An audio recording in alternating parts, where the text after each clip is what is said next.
again, just sort of level setting, we all know we're here because we believe in the future of southern forests and we need the future of southern forests to exist.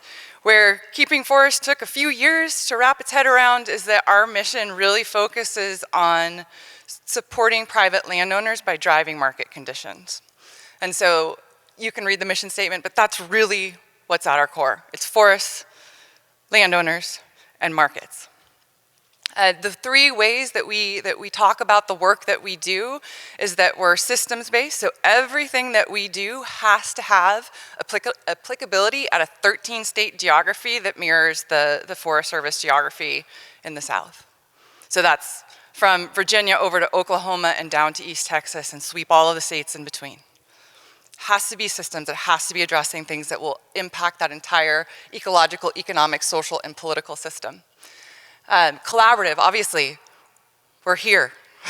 That's what we're here to do. But all of our work has been driven by partners in this room, by partners who represent your industries, your sectors, your beliefs, your experiences. So what I'm presenting to you today, remember, this is not Laura saying this. This is a representation of what you have brought forward in the last 7 years. And we're innovative.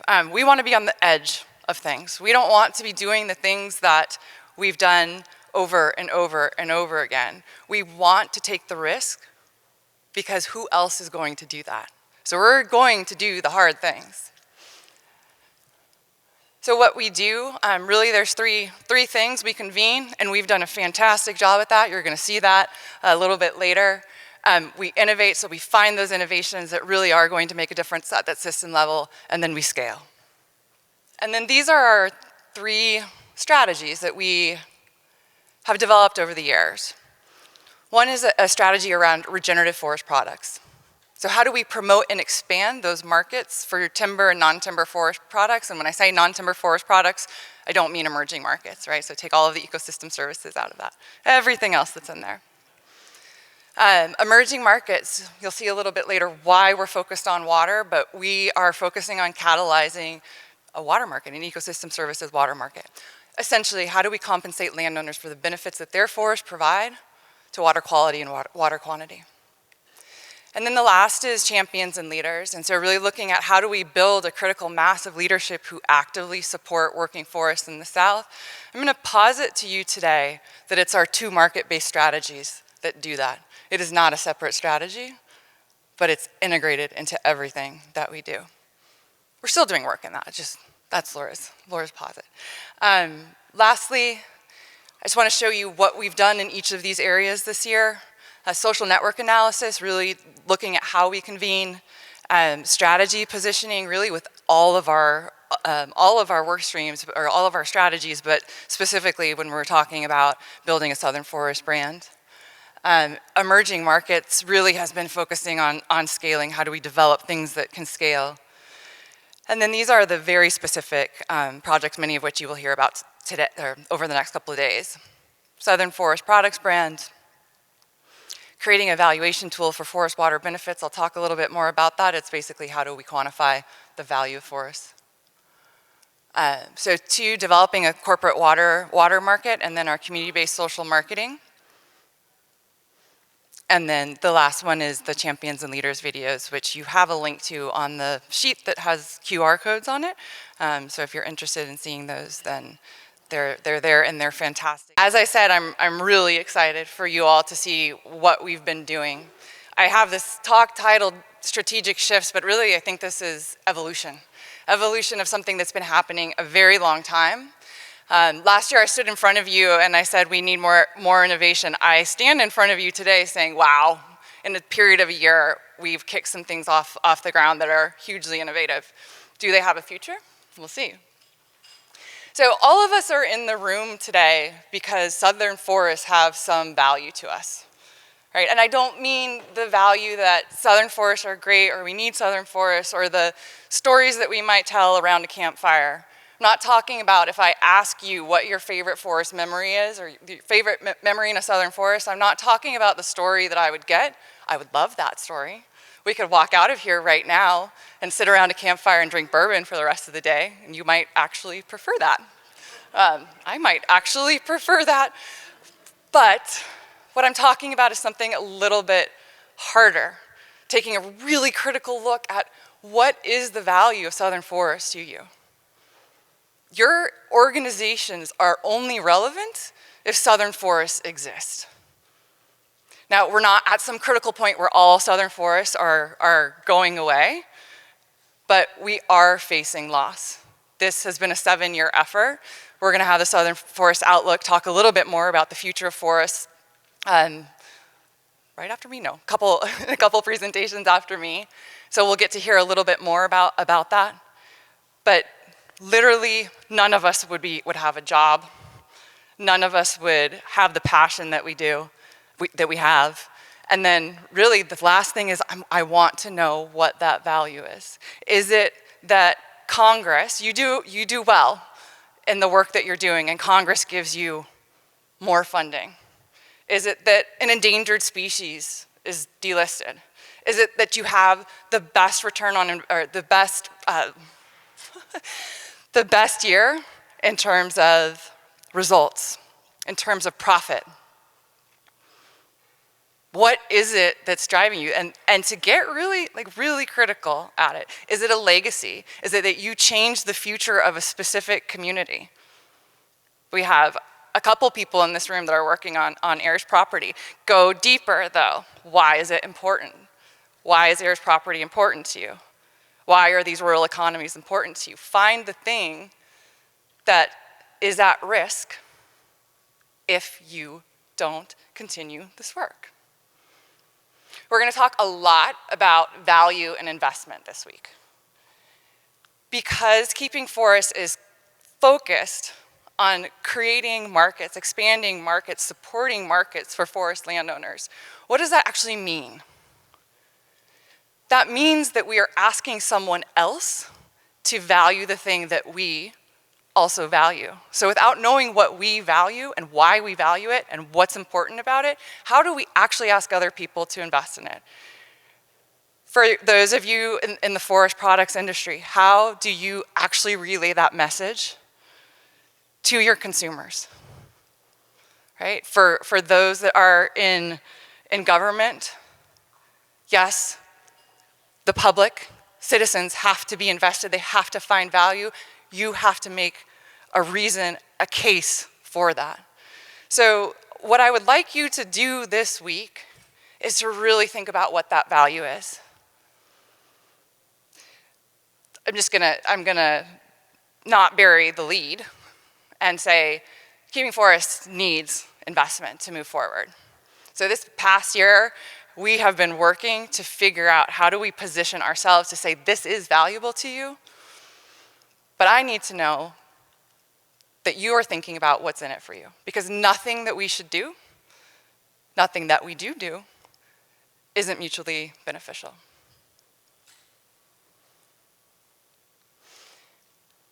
So these are the 48 issues that this community said could make the biggest impact on Southern forest conservation. Some of them are opportunities, some of them are challenges, but these are the top 48. There's 100 more that I couldn't fit on this slide. So it represents every single conversation that we have over and over and over again. But Keeping Forests needs to differentiate itself. We exist to do the hard things. So what in all of this can this community, especially if we're focused on markets, especially if we're focused on forest landowners, what help do you need? Because none of you have the resources to tackle what we're tackling. And go back to that relevance, right? You all are gonna walk out of here at the end of the week going back to whichever issue is most important to you, or whatever set of issues is most important to you. So the collaboration is not to continue to talk about these things, it's about to empower action at a more strategic systems level. Why should Keeping Forests exist? We have Colette that's working on longleaf. We have Jason that's working on white oak. We've got the Southern Group of State Foresters and all of their committees. We've got NAFO and FLA. These are all, how many conferences have you gone to this year? Right? So what is different about keeping forests? What we will learn through our social network analysis is that we are great conveners as a community. So the social network analysis really is talking about how we view one another, not just how we view keeping forests, right? The network is the Keeping Forest Network. We are great at convening. We have a huge amount of trust. And Jenny's gonna say a little bit more about this later, we have 1,000 connections among 68 partners. Nobody's an outlier. Everyone has connections within that. That's a very dense network, but I'm not the expert, so I'll leave that to both Danielle and Jenny. But the thing that struck me most about this social network analysis is we don't provide value to one another. We have all of these resources. Think about how much money we've spent today to get here. Think about that. We have these resources, we're not sharing them. And that's because you go back, and that most important issue is the most important issue, right? And we have, an influx of money into things that we care about, and these timelines that are almost impossible to get the money out the door to actually do a project. And so our deliverables become a little bit more narrow. Our projects become a little bit more narrow. It's hard to think at this scale. And so Jenny and Danielle will say more, but how could we actually divert just a little bit of those resources to really scale innovation, to scale solutions? I also just want to say, in 2019, Keeping Forests has been trying to say, what is the value? What are we actually doing in terms of providing value? Collaboration is really hard to measure. Really, really hard to measure, but we picked some measures. We have 6 of them. This is our first go at starting to measure the value of Keeping Forests. So I'm excited to see it change over the years. I'm going to go through some things that I've heard that pull people away from investing in a collaboration like this. So many of you know, some of you don't know, that my career has been focused mostly on building collaborative conservation partnerships. Unintentionally at the beginning, and actually at the beginning it was a lot of intersection with markets and economic development and conservation. I worked for the Forest Service for 10 years.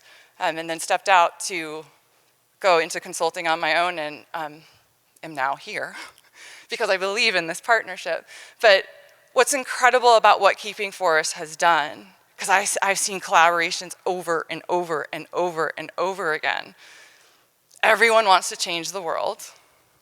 No one comes in with that question about what is our focus, what can we do that no one else can do.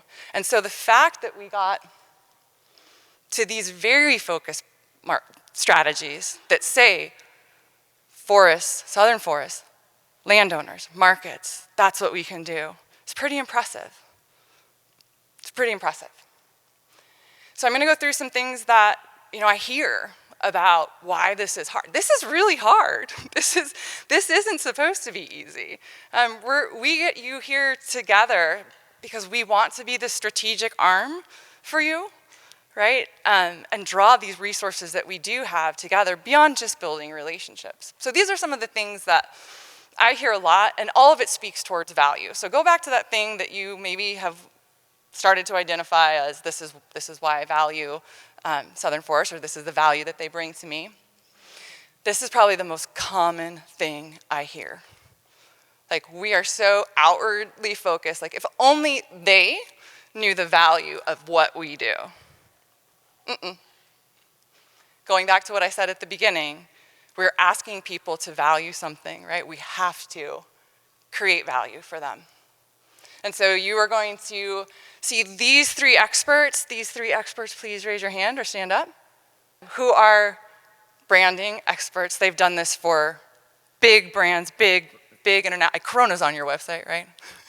But they've also broken off into this arm that's really more focused on these, on social and environmental causes. And so this has been sort of the second phase of their career. How do you take those skills and create value for things that are valuable, but no one is really seeing that value. And then Roger, you need to talk to every single one of these people about their background because they're fascinating, but Roger's the conservation expert that's coming in to support that work. So we're gonna talk about building a Southern Forest brand. What does that mean? I don't know. That's why we bring in the experts. But what I do know is that in August, we were sort of floundering around with how do we support timber and non-timber forest products markets. We were trying to figure out, like, what are we doing here? Because we'd really started to focus on building support for mass timber. But that's one industry, that's one product, and we felt like that's not really representative of the whole. So we went back and looked at where we could impact the system best. There's been this idea circling around probably since the beginning, and it goes back to if only people understood the value of working forests, about what if we had something that represented all of us, all of our ecosystems, all of our species, all of our landowners, to create that unified voice that the South doesn't have. And there's probably some historical reasons why the South doesn't have that unified voice. We're very independent. But also, what I do know is that Southern culture is strong, and Southern pride is strong. And so how do we actually start to rally that, promote that to the world, saying, you choosing Southern Forest products is a benchmark for responsible sourcing, for sustainability, for those that are in that altruistic space of supporting Southern forests is good for our world. So they're gonna kick us off. We're just at the beginning of this. Like literally, we had the meeting in August with all of our partners, and then I think I contacted the 3 of them October maybe? Yeah, around October. This is another thing I hear a lot. If you can't count it, it's not valuable, which goes back to collaboration is hard to measure. But what do we count that we actually know is true or not shifting? Keeping forests doesn't count acres. We don't count communities served because we're focused on this systems level. And so as I've been working over the last year, one of the things that's starting to emerge for me as I ask the question of what is keeping forests is that you all are the community. You all are the ones that are measuring. We're here to support the learning. We're asking for your support in helping us, you'll see in a minute, with some pilot geographies so that we can take that learning, that process, and scale it, right? That's what we want to do.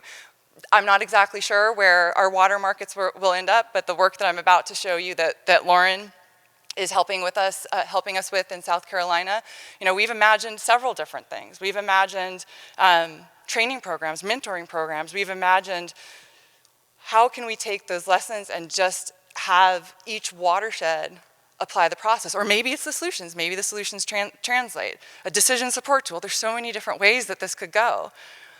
But there are no water markets for us to really, let me say that again. Water markets are so local that we really haven't cracked what it is that makes one successful. And here's what makes a water market successful. Someone wants to invest in it. That's it. And so those someones are the people in the community, the landowners in the community itself. So I'm just gonna show you a teeny tiny bit, and I bet it's gonna start not where I want it to start. My name's Holly Welch, and I'm the Environmental Program Manager with the South Carolina Forestry Commission. We're here working on a community-based social marketing project focused on the Lake Greenwood watershed. And so we're working with landowners, trying to engage them in forest management. We're also looking at conservation options, working with utilities. It's really a collaborative project that we're trying to bring in a lot of partners, just kind of all the preliminary work before we can really get the project going. So the reason why we're working with individuals in the Saluda River Basin is because even though we are trying to establish these markets across the Southeast for forest water benefits, we needed to pilot our ideas in one specific geography. We've got great partnerships here with the South Carolina Forestry Commission that are ready to support our work, and it just makes it a really great opportunity for us to be able to pilot some of this. Even though we're working in a specific location with this pilot, the driving force behind it is to come up with a set of lessons or tools that we can then take and replicate across the region so that we can reach the scale that is driving this partnership and this initiative. My name is Lauren Watkins, and I'm the principal of consulting for social science and research at the nonprofit consulting firm Impact by Design. And our mission is to help organizations that work at the intersection of natural resources, the environment, and people to help them maximize their impact. Impact by Design has a process we've used all over the world, from South Carolina to Saudi Arabia, where we're thinking about how to design community-based initiatives. I was really excited to work on this project because I'm from Anderson, South Carolina, which is real close to the target area for this initiative to help think about how we can help keep forests in upstate South Carolina. One thing I know for sure that's unique about this group at Keeping Forests is that y'all are very open to being innovative and trying out new things and being so amenable to what the community has to say. We had a group of community members and the team together today who were just so thoughtful about the questions they were asking and listening and being open to new ideas. Keeping Forests' emphasis on collaboration is really on display here with our meeting this week. We have folks from the private sector, from the state, from federal governments. There are all kinds of partners who are coming together today to really co-create the initiative that we're piloting in this geography. My big takeaway is I think that there's a high chance that we can be successful in this situation because people are coming to the table open to whatever it takes to help communities find their own solutions. So that gives me a lot of hope. And then finding a way to help other partners in the Keeping Forests network and similar kinds of networks replicate what we're doing here. So using this as a case study, given the warmth of the community here, I know that we're going to make some good strides. And the people we've already built these relationships with are going to open doors for us to continue to figure out what can work here. At the end of the day, conservation is about people and how we engage with people. It is really important to us in our market-driven efforts that we understand how to meet people where they are, to understand the values that drive them, so that our efforts are met with their needs. Hi, I'm Lauren Watkins. I'm Holly Welch. I am Lauren Ward. I'm Laura Calandrella, and we're working hard to keep forests as forests.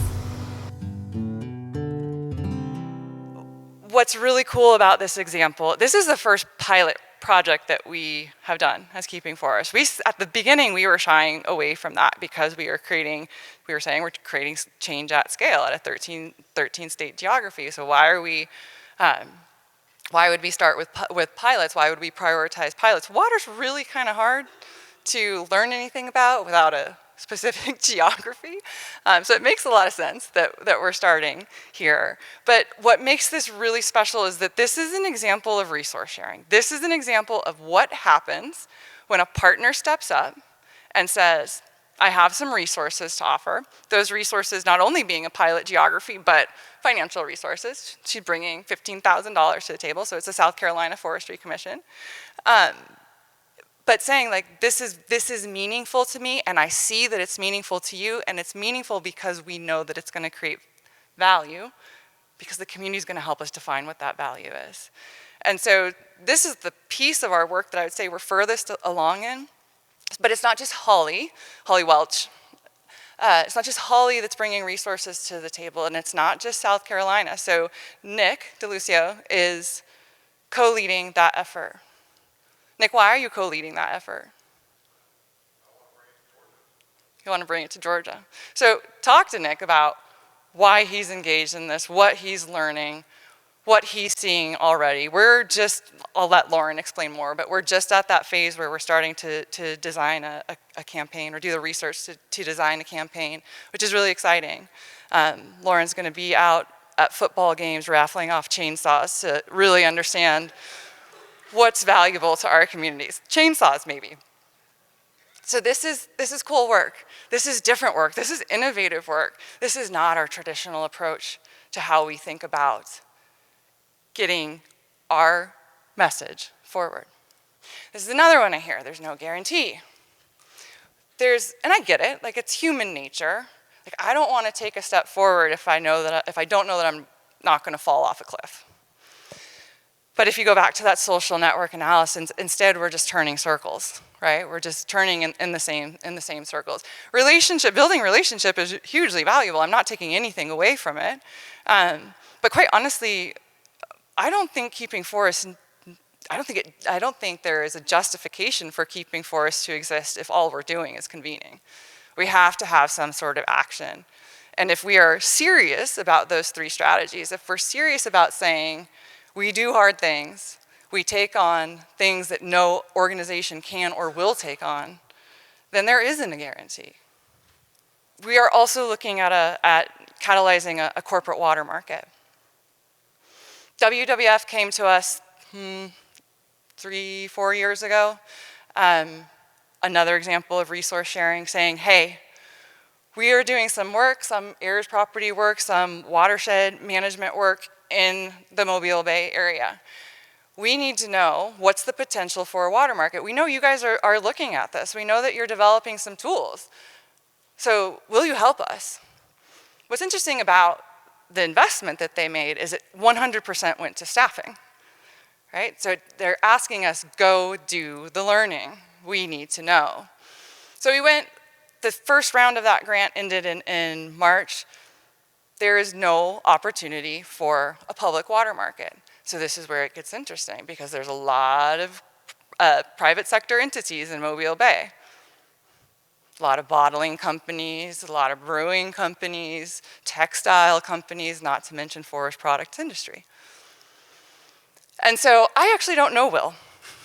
Last year when I was preparing, so we are working with a conservation finance expert that has helped us to take the steps forward, and we will continue to work with him. He's fabulous, Ben Goulian. Some of you may have met him in the past.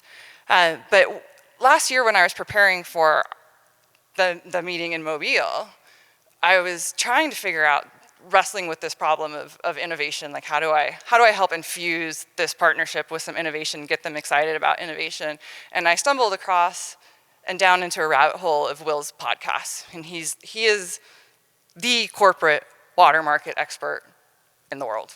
Like, we are going to have someone tomorrow that knows more about this than you could ask for in any sort of setting or situation. What's interesting in my learning about corporate water markets is that only 6% of water markets in the world are privately funded. 6%. Most of them are government. So this is not an easy task, but this is also where a lot of innovation can happen. We need to start looking at how do we select watersheds? What are the criteria for selecting watersheds, and how do corporations play into that? And then on the other side, how do we compensate landowners? And we're not looking at credits. Water can be very representative of how we stack multiple benefits.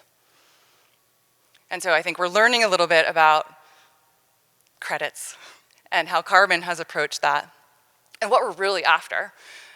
So David Eady, where are you?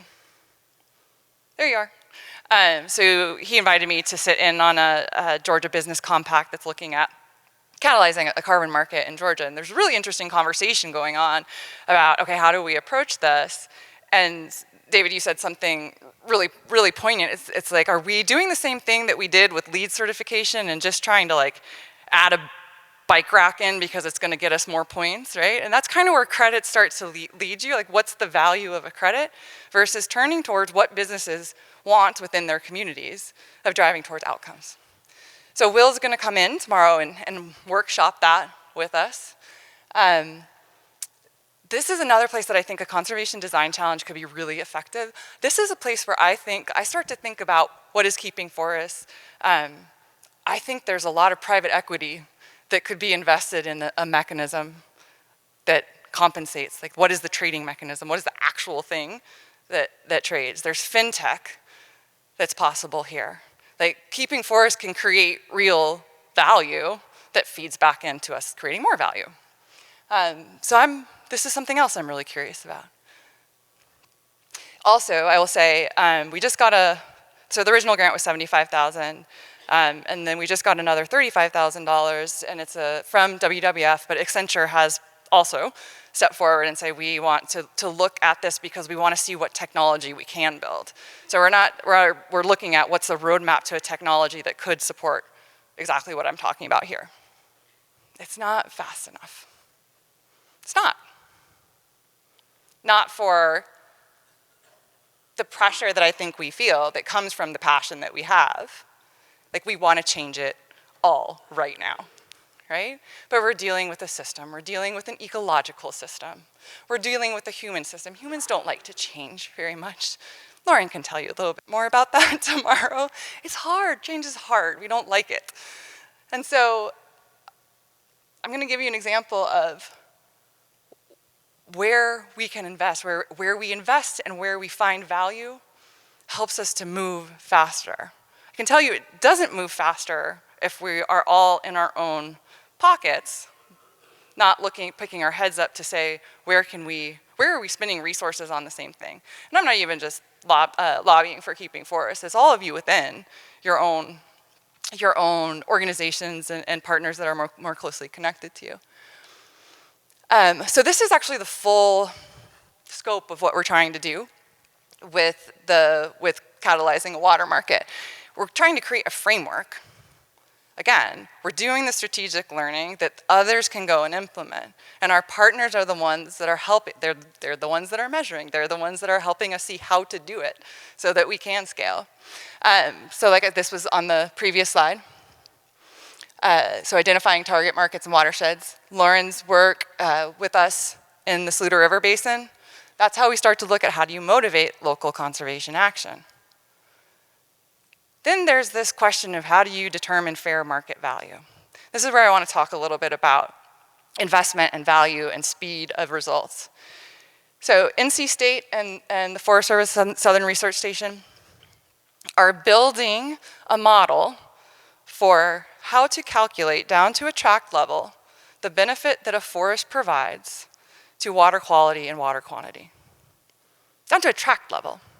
So a paper was released, so we started this work, when, Daniel? When did this? 4 years ago. So it's taken 4 years. They published a paper in May, that has calculated all of the ecological benefits. Groundbreaking, right? This isn't out there. Not at this scale, and not at the scale of tract, and not at the scale of an entire 13-state geography. Now, we're struggling a little bit with the economic side of it. It goes back to that question. Something is valuable to someone else because it's what they're willing to pay for that value. They've defined it for themselves. And so it's really, we're struggling a little bit to understand who do we need to be talking to. This is exclusively focused on public drinking water. But to do something, to move quicker, right, there needs to be, in my opinion, there needs to be partnerships that extend even further beyond, to bring in more resources, to bring in different expertise. Because this isn't the only thing that this team is working on, right? And they're being asked, they're being stretched to think about things that are very different than what lanes they live in normally. If we can do this, this is awesome. There's so much potential for that. And we can teach other people how to do it. But the South positions itself to actually have some sort of evaluation tool. And then last, there's this.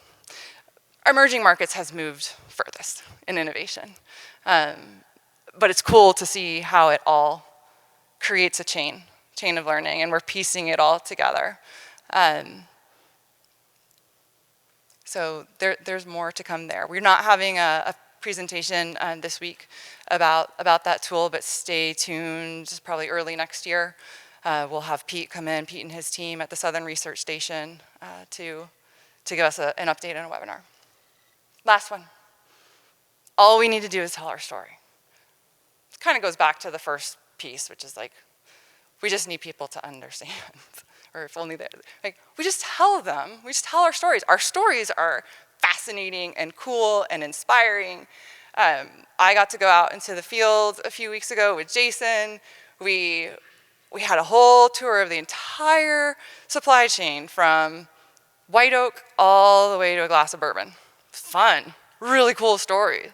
6th-generation landowner. You'll see that story a little bit later. We're going to tell the story. Stories are fantastic. It's how we connect with people. But I have a question for you. A story might buy you some social license to operate, but how is it actually creating a market for landowners? I think that's a little bit of what Dupuy Group is going to help us think about. I can't remember, as I was putting together this presentation, I can't remember who it was that I was talking to. It was somebody in the corporate sphere. They had actually invested $2 million with some other partners. Again, I can't remember, I wish I did, so this could be a better story. But the thing that stuck out to me was after all of that, they'd invested, they were trying to create some outcome, really focused on whoever that end stakeholder was. And the comment back to me wasn't about the outcome they created. The comment was, I would have paid $2 million for that story. I would like that $2 million. I'll do more than tell a story. We can tell the stories along the way. And so as we think about that, this is hugely important. We do need to be communicating. I am thrilled that we've had GFA as a partner and Zach to help us tell our stories because that is critical, but we need to be thinking about where those investments are best placed and how are our communications moving us forward. So I'd like to play one of the Champions and Leaders videos that Zach did this year. I think it speaks to all of us and about one of the communities that's important to us, and it's Alton Perry.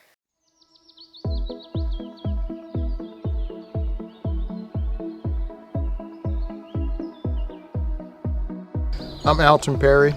I'm the director of the Sustainable Forestry and Land Retention Project at Roanoke Cooperative here in northeastern North Carolina.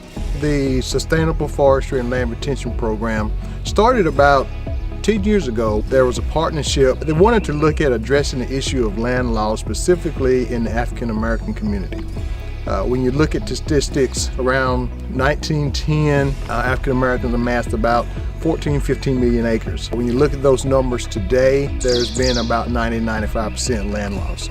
And due to many reasons, discrimination, not having access to technical assistance, not having access to resources around financial assistance, all those things played a major role. My career in this space of forestry and conservation spans now about 40 years. When I was working with the North Carolina Forest Service, I worked in Wake County. Wake County, like a lot of North Carolina communities, was once a highly agricultural producing type of county, and urbanization came in, so we were losing forests. So it was important that landowners who live in these urban communities in urban America understand the connection they have with rural America because of their clean water, because of good air quality, because of products that they get from the store every day. These forest lands are so vital to our environment, to our economic, and also to our social perspectives here every day. This project is in its 10th year now. And what's so exciting is that we've seen some of our landowners who started with us, say, 10 years ago and where they are now. I can only imagine that as time goes forward, more landowners like the ones we have now are going to be more empowered to address issues not only for what's happening in the forest markets, but these landowners can be empowered to start addressing policy issues, that affect them as forest landowners. I'm Alton Perry with the Sustainable Forestry and Land Retention Project, and we're working hard to keep forests as forests. So how is keeping forests in our efforts? How does it support this community and communities like it? Let's tell their stories, but let's do something more than tell the story. So what's in it for me? Going back to the beginning, what's in it for me? We love that you're here. We're gonna have a great time on the distillery tour tomorrow.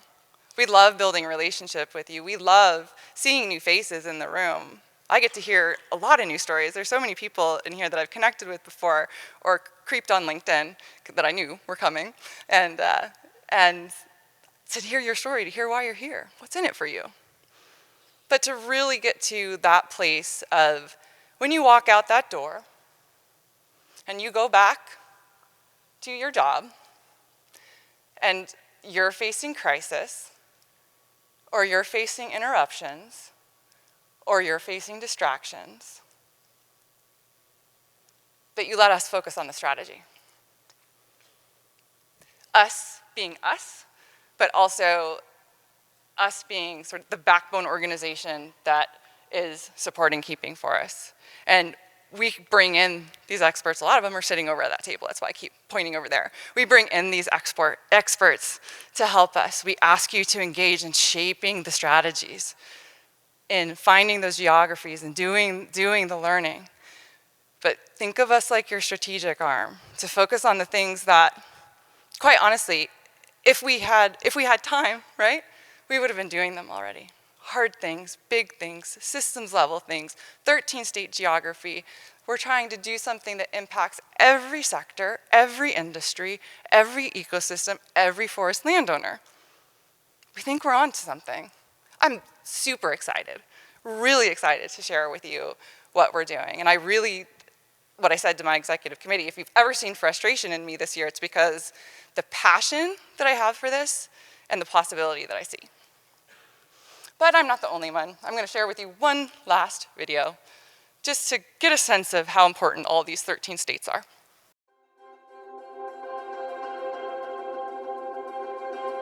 When we start looking at climate change, forests are part of that solution. Mass timber is a huge opportunity that is not only going to help forest landowners by giving us stronger markets for their wood, but it's also going to help sequester that carbon and store it longer term.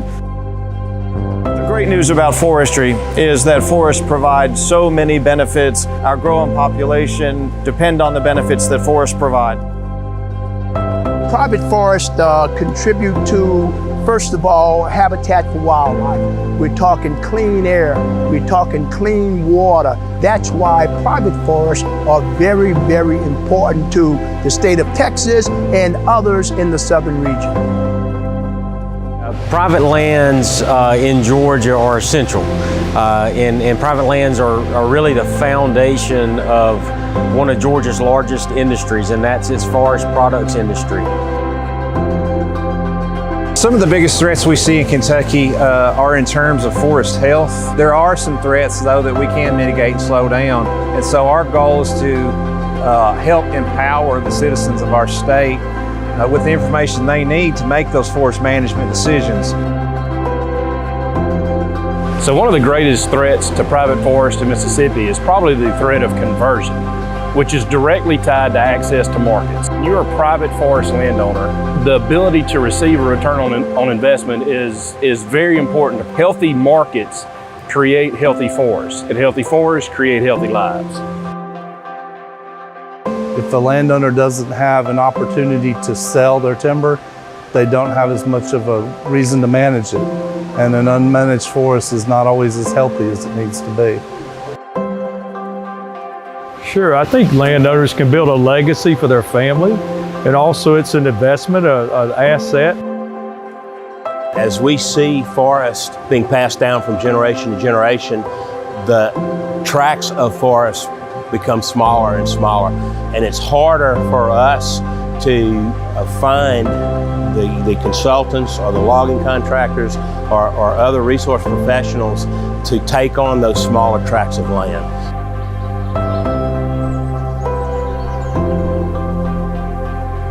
The greatest challenge to privately owned forest lands in Tennessee is to encourage our forest landowners to actively manage their forests. Actively managed forests provide the broadest scope of forest benefits, not only for those landowners to develop the benefits that they cherish, but for all of Tennessee citizens. The majority of timberland in the state of Florida is owned by private timber landowners, so they are absolutely the driving force of the timber industry in the state of Florida. The industry that we have is so far-reaching and has such an impact on Oklahoma and the surrounding region. One of the greatest threats is land conversion and the land use conversion. The South in particular, and Arkansas is a great example.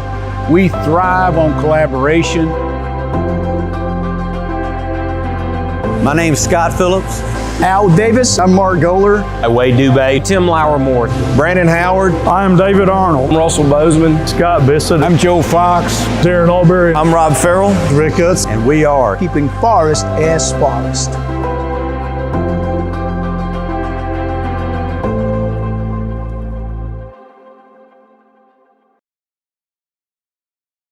Most watched video on our YouTube channel. So that's it. We're working hard to keep forests as forests. And I hope you'll join us.